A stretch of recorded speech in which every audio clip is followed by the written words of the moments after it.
This is the download from Sounds Profitable, your daily source for the essential news in the business of podcasting. I'm Gavin Gaddis.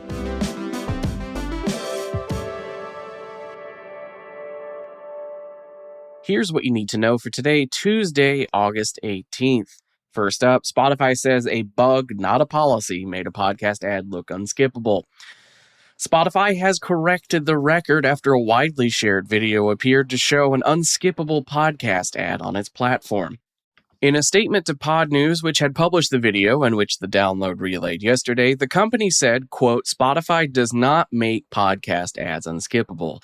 A bug caused the 15-second skip to not be visible in the example, and it was fixed, end quote.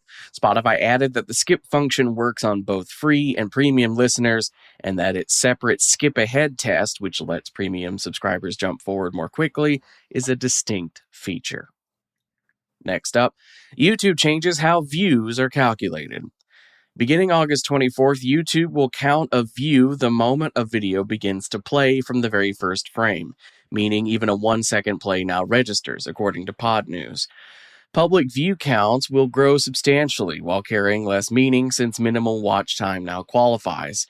A more comparable engaged views metric, which counts viewers who stay past the opening frames and aligns with the AMP Accords definition, will become entirely private to the creator.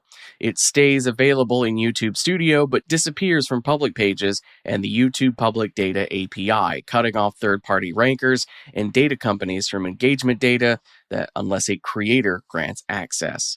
For YouTube's podcast creator, this narrows the ground for outside measurement and benchmarking just as more of the industry leans on the platform for video. Next up, announcing the podcast study 2026 with a focus on discovery, loyalty, and monetization.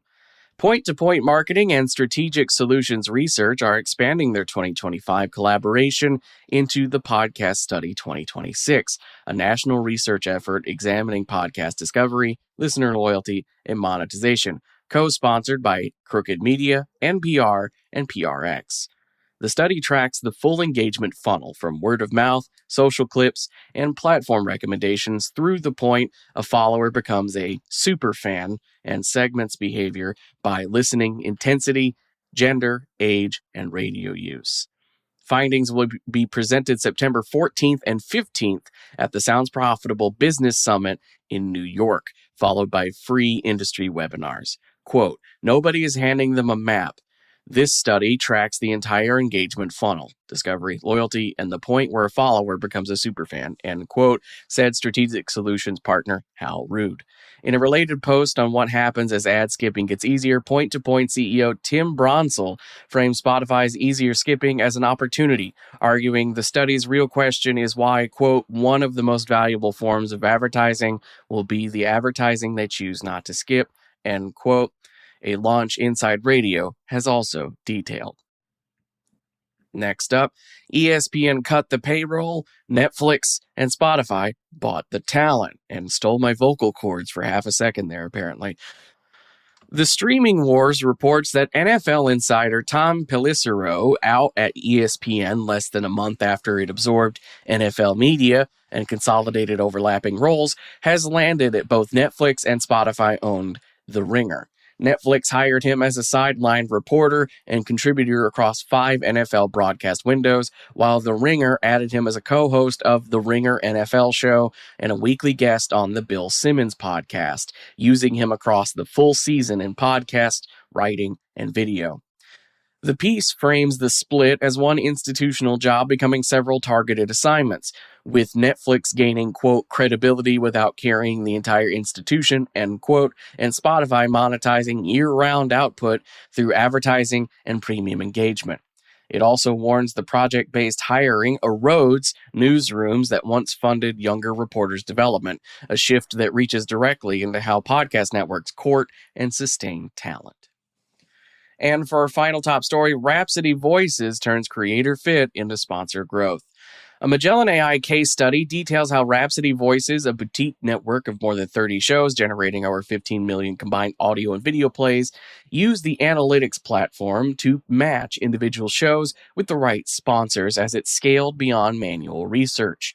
The network reports better than 80% sponsorship sell-through on 2 priority shows, at least 30% of sponsors sourced through Magellan AI-informed curation, and roughly $500 in weekly operational savings.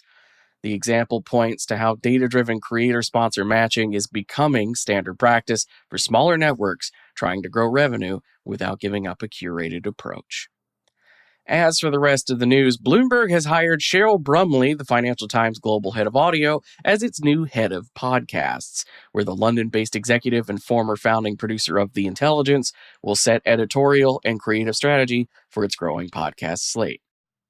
On a new episode of Podcast Perspectives, Adopter Media founder Glenn Rubenstein breaks down the AMP Accords, arguing that YouTube pixel attribution is the single biggest unlock for ad spend, that a shift to verified plays could grow podcasting from roughly $3 billion to $5 billion a year. Spotify's The Ringer has started streaming its video podcasts on Twitch, a new front against YouTube that continues the company's move away from keeping its top titles exclusive. And an ad exchanger op-ed argues that agentic advertising's execution layer must stay deterministic, warning that any part of the stack touching real money should sit on proven infrastructure rather than probabilistic AI. That does it for today's issue of The Download. You can find links to everything I just talked about by clicking the link in your show notes. That goes to the episode post on our website that has everything I just talked about. You also can subscribe to the newsletter version of The Download to get it sent straight to your inbox every day. Today's issue was written and produced by myself, Brian Barletta, Tom Webster, and Molly Demillier. For Sounds Profitable, I'm Gavin Gaddis, and we'll see you tomorrow morning for a narrated article.